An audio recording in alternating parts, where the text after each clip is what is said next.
ქართული ოცნების პოლიტსაბჭო განცხადებას ავრცელებს. განცხადებაში ანტიქართულ ნაბიჯად არის შეფასებული რამდენიმე სახელმწიფოს მიერ ფინანსური სანქციების და სავიზო შეზღუდვების დაწესება, ქართული ხალხის მიერ არჩეული პოლიტიკოსებისა და ხელისუფლების მაღალი რანგის თანამდებობის პირების მიმართ. პოლიტსაბჭოს მიერ გავრცელებულ განცხადებაში ვრცლად არის საუბარი Deep State-ზე და ნათქვამია, რომ ამერიკის არჩეული პრეზიდენტის გუნდი აკეთებს დამაიმედებელ განცხადებებს ამერიკულ ოფიციალურ სტრუქტურებში Deep State-ის განადგურების შესახებ. როგორც საზოგადოებისთვის ცნობილია, რამდენიმე სახელმწიფომ დააწესა ფინანსური სანქციები და სავიზო შეზღუდვები ქართული ხალხის მიერ არჩეული პოლიტიკოსებისა და ხელისუფლების მაღალი რანგის თანამდებობის პირების მიმართ. აღნიშნული გადაწყვეტილებები კიდევ ერთხელ უნდა შეფასდეს, როგორც ანტიქართული ნაბიჯი, რომელიც ძირს უთხრის ქართული საზოგადოების ნდობას დასავლური ინსტიტუტების მიმართ. უნდა აღინიშნოს, რომ რაც უფრო ღრმად აქვს ფესვები გადგმული გლობალურ ომის პარტია სხვადასხვა ქვეყანაში და რაც უფრო ძლიერია ამა თუ იმ ქვეყანაში Deep State-ის მეტასტაზები, რომელიც გლობალური ომის პარტიის არაფორმალური გავლენის მთავარი ინსტრუმენტად გვევლინება, მით უფრო ანტიქართულია შესაბამისი ქვეყნის დამოკიდებულება ქართული სახელმწიფოს და ქართული ხალხის მიმართ. უკლებლივ ყველა კონკრეტული პოლიტიკოსი და ბიუროკრატი, რომელიც ანტიქართული განცხადებებით გამოირჩევა, იქნება ეს პრეზიდენტი, პრემიერ-მინისტრი, პარლამენტარი, ევროპარლამენტარი, დიპლომატი თუ ჩინოვნიკი, არის Deep State-ის ქსელის წევრი, რომელიც არა ამერიკელი ან ევროპელი ხალხის ინტერესების მიხედვით, არამედ გლობალური ომის პარტიის კარნახით მოქმედებს. ამერიკის არჩეული პრეზიდენტის გუნდი აკეთებს დამაიმედებელ განცხადებებს ამერიკულ ოფიციალურ სტრუქტურებში Deep State-ის განადგურების შესახებ. პრეზიდენტმა ტრამპმა ჯერ კიდევ არჩევნებამდე განაცხადა, რომ მან ამერიკა გაანადგურებს Deep State-ს, ან Deep State-ი გაანადგურებს ამერიკას. ფაქტია, რომ გასული 4 წლის განმავლობაში სწორედ Deep State-ი ანადგურებდა არა მხოლოდ ამერიკას, არამედ მსოფლიოს არაერთ ქვეყანას. Deep State-მა შეუქმნა უმძიმესი ეკონომიკური პრობლემები ევროკავშირს.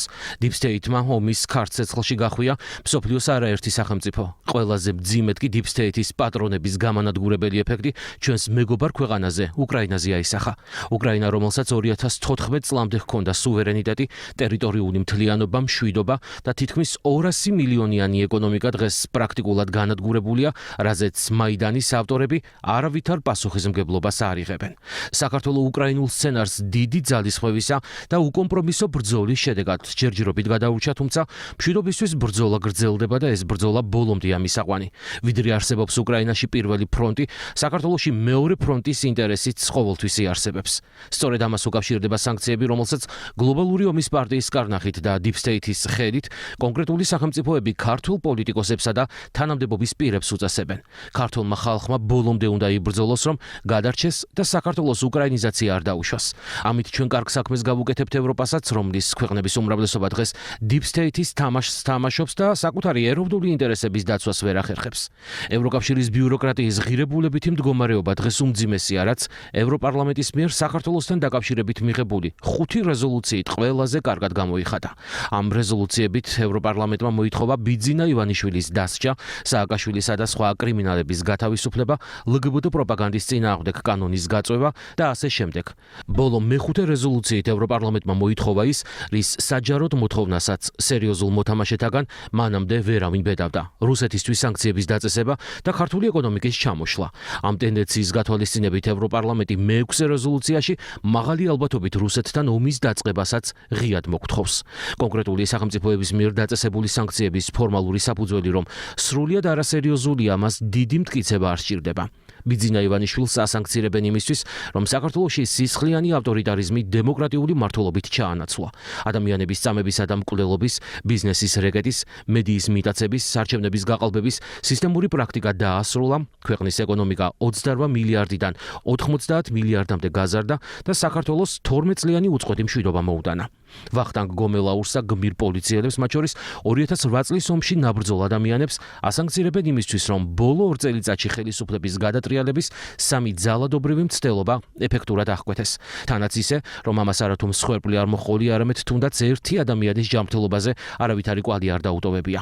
ამის საპირისპიროდ ყველას გვახსოვს გლობალური ომის პარტიისა და Deep State-ის ფავორიტების მერაბიშვილის და გახარიას 26 მაისის და 20 ივნისის სპეცოპერაციები, რომლებიც ერთ შემთხვევაში 4 ადამიანის მკვლელობით, ხოლო მეორე შემთხვევაში 7 ადამიანის ჯანმრთელობაზე უმძიმესი კვალის დატოვებით დასრულდა. შეგახსენებთ, რომ არც მერაბიშვილის და არც გახარიას სანქცირება აზრად არავის მოსვლია, რადგან Deep State-ში იხმძღვანელეს რუზველტის ცნობილი გამონათქვამით: ძაღლიშვილია, მაგრამ ჩვენი ძაღლიშვილია.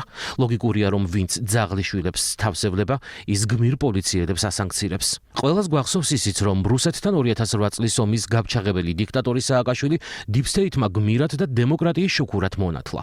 ლოგიკურია, რომ გლობალური ომის პარტია ომის აგენტისთვის სქებას არიშურებს. ამ ლოგიკის გაგრძელებაა ისიც, რომ Deep State ბიძინა ივანიშვილს მშვიდობისთვის სჯის. ამ ყველაფერს ქართული საზოგადოება ძალიან კარგად არჩევს და სწორედ ამიტომ აქვს Deep State-ის სანქციებს საქართველოში ყოველგვარი ძალა დაკარგული. ნიშანდობლივია, რომ საქართველოს წინააღმდეგ სანქციები პირველად უკრაინის ხელისუფლებას დააწესებინეს, რომლის უმაღლესი თანამდებობის პირები საქართველოს ხელისუფლებას მეორე ფრონტის გახსნისკენ ღიად მოუწოდებდნენ. ამას მოყვა ბალტიისპირეთის ქვეყნების სანქციები, რომლებსაც სუვერენიტეტი პრაქტიკულად სრულად აქვს დაკარგული და მთლიანად Deep State-ის კარნახით უწევთ მოქმედება. თავის დროზე დახურულ კარს მიღმა გაჟღერებულმა მოთხოვნამ და მუქარამ საბოლოოდ საჯარო სახე მიიღო: ანიომებ ან დაგსჭით. ეს არის მარტივი გზავნილი, რომელსაც საქართველო და ქართული ხალხი გლობალური ომის პარტიისგან იღებს. მეტიც, ოპოზიციის პირით ქართული ხალხის დასჯაზე დაიწყეს საუბარი, რაც იმის უტყუარი ნიშანია, რომ ხელისუფლებაზე მეტადაც კი გლობალურ ომის პარტიას ქართული ხალხის უკომპრომისო პოზიცია აღიზიანებს, რომელმაც კოლექტიური ნაცმოძრაობის, ანუ გლობალური ომის პარტიის აგენტურის ხელისუფლებაში დაბრუნება და ომში საქართველოს ხელმეორედ ჩართვა არ დაუშვა. საბოლოოდ ქართულ ხალხს ვერავითარი სანქციებით ვერ შეაშინებს, რადგან საზოგადოებას კარგად ესმის, რომ ქვეყნის განადგურებას ვერცერთი სანქცია ვერ შეედრება. ამიტომ საქართველოს ხელისუფლებას ვერავითარი სანქციების ფასად ვერ აიძულებს ქვეყანა გამანადგურებელი ომისთვის გაწიროს. ქართველი ხალხი საქართველოს უკრაინიზაციას არავითარი სანქციების ფასად არ დაუშვებს. გლობალური ომის პარტია მხოლოდ საზოგადოების უმცირესობის აზრის მანიპულირებას ახერხებს. კოლექტიური ნაცმოძრაობის მხარდამჭერ უმცირესობას დღეს ის ზუსტად ისევე უპირისპირებს საკუთარი ქვეყნის ეროვნულ ინტერესებს, როგორც ეს არაერთ ქვეყანაში გაუკეთებია. ლოკალური ომის პარტიის, ანუ კოლექტიური ნაცმოძრაობის მხარდამჭერებმა ზუსტად იციან, რომ სიმართლე მათ მხარეს არ არის და სწორედ ამიტომ ამბობენ უარს ხელისუფლების ყველა შეთავაზებაზე საჯარო დისკუსიის გამართვასთან დაკავშირებით. თუმცა სამწუხაროდ ამ ადამიანებს მონური დამოკიდებულება არ აძლევს იმის შესაძლებლობას, რომ ამერიკული თუ ევროპული ბიუროკრატიის ნაბიჯებს კრიტიკულად შეხედონ. გლობალური ომის პარტიის გავლენით თანამედროვე მსოფლიოში მოქმედებს ორეულისეული პრინციპი: ომი არის მშვიდობა, მონობა თავისუფლება, ხოლო უმეცრება ძალა. ომი, მონობა, უმეცრება და ყველაფრის უგუღმა წარმოჩენა არის მთავარი ინსტრუმენტი, რომლითაც გლობალური ომის პარტია თანამედროვე სამყაროს უდიდეს ნაწილს არაფორმალურად მართავს. უკვე ზედიზედ მეორედ არ აღიარებენ ეუთო ოდირის დასკვნა საპარლამენტო არჩევნებთან დაკავშირებით, როდესაც მანამდე ეუთო ოდირის სადამკვირვებლო მისიის საქართველოში მოწვევას დაჟინებით ითხოვდნენ. მეტიც, ამ დასკვნით გაგუდისებულმა ოპოზიციამ და მისმა პატრონებმა ყველაფერი გააკეთეს იმისთვის, რომ საქართველოში ეუთოს დელეგაციის ჩამოსვლა არ დაეშვათ. ამერიკელ კონგრესმენს ჯო უილსონს დააინიცირებინეს ეგრეთ წოდებული მეგობარი აქტი საქართველოს შესახებ, რომელსაც შინაარსიდან გამომდინარე მხოლოდ მტერი აქტი შეიძლება ეწოდოს.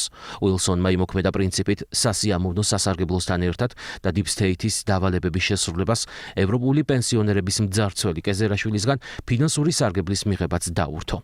ათეულობით ევროპელი პენსიონერისთვის წართმეული ფული ერთ ამერიკელ პენსიონერს ჯო უილსონს ხმარდება, რომლითაც Deep State თავის პოლიტიკურ ამოცანას ასრულებს და საქართველოს სანქციებით აშანტაჟებს. ჯო უილსონი არის Deep State-ის ერთ-ერთი ყველაზე მძიმე გამოვლინება, დეგრადირებული პოლიტიკოსი ნულოვანი პოლიტიკური კულტურით, რომელიც უხეშად გვემუქრება, რომ დაგსჯის თუ არ ვიომებთ. შეგახსენებთ, რომ ჯო უილსონს, რომელიც თავს კონსერვატიული მსოფლმხედველობის პოლიტიკოსად წარმოაჩენს, ერთხელაც არ დაუგმია ენტონი ბლინკენის გადაწყვეტილება, რომელიც კაცის კაცად და ქალის ქალად მოხსენიების აკრძალვას ითვალისწინებდა და რომელსაც პრეზიდენტ ტრამპის გუნდი ერთხმად გაემიჯნა. აქედან გამომდინარე, გასაკვირი არაა, რომ უილსონი ბლინკენის ხაზს საქართველოს დასჯის ნაწილშიც ერთგულად აგრძელებს. პრეზიდენტ ტრამპის მიერ Deep State-ის მოშლის ამოცანის წარმატებით შესრულებას შეუძლია ქართულ-ამერიკული ურთიერთობების თვისობრივი გადატვირთვა უზრუნველყოს, რაც გვჯერა თანაბრად შედის როგორც საქართველოს, ისე ამერიკის შეერთებული შტატების ინტერესებში. ევროპაში Deep State-ის მეტასტაზების მოშლას შედარებით მეტი დრო დასჭირდება. როგორც უნგრეთის პრემიერ-მინისტრმა ვიქტორ ორბანმა აღნიშნა, სოროსმა დაკარგა ვაშინგტონი პრეზიდენტ ტრამპის არჩევნით, მაგრამ ბრიუსელი კვლავ მის ხელშია. ბუნებრივია, სოროსში არაა კონკრეტული ადამიანი, არამედ არამედ Deep State-ის უგანმდგომი ოლიგარქიული ქსელი იგულისხმება. Deep State-ის ევროპული მეტასტაზების მოშლა საქართველოს ევროკავშირის ურთიერთობების გადატვირთვის აუცილებელი პირობაა. სწორედ ამ მეტასტაზების აქტიურობის შედეგია არა მხოლოდ ევროკავშირის ბიუროკრატიის არსებული ანტიქართული პოლიტიკა, არამედ უხეში LGBT პროპაგანდა და მიგრაციული პოლიტიკა, რომელიც ევროკავშირის ქვეყნებს თანმიმდევრულად იდენტობას აკარგვინებს და რითაც ჩვენს ქვეყანასაც უშუალოდ ემუქრებიან. იმედი გვაქვს 2030 წლამდე ევროკავშირი სრულად დაძლევს არაფორმალური ოლიგარქიული გამოვლენისა და Deep State-ის პრობლემას, რაც შექმნის სათანადო პირობებს საქართველოს ევროკავშირში გასაწევრიანებლად. ამასთან საქართველოს არა მხოლოდ პასიურად უნდა დაელოდოს ცვლილებებს ევროკავშირში, არამედ თავადაც აქტიური წვლილი უნდა შეიტანოს ევროკავშირის წინაშე არსებული პრობლემების დაძლევაში. მხოლოდ მშვიდობით, ღირსებით და კეთილდღეობით ევროპისკენ და ევროპაში. ეს არის დევიზი, რომელიც 2030 წლამდე არა მხოლოდ საქართველოსთვის, არამედ ევროკავშირის თითოეული წევრი სახელმწიფოსთვის უნდა გახდეს თანაცხოვრების საკვანძო პრინციპი.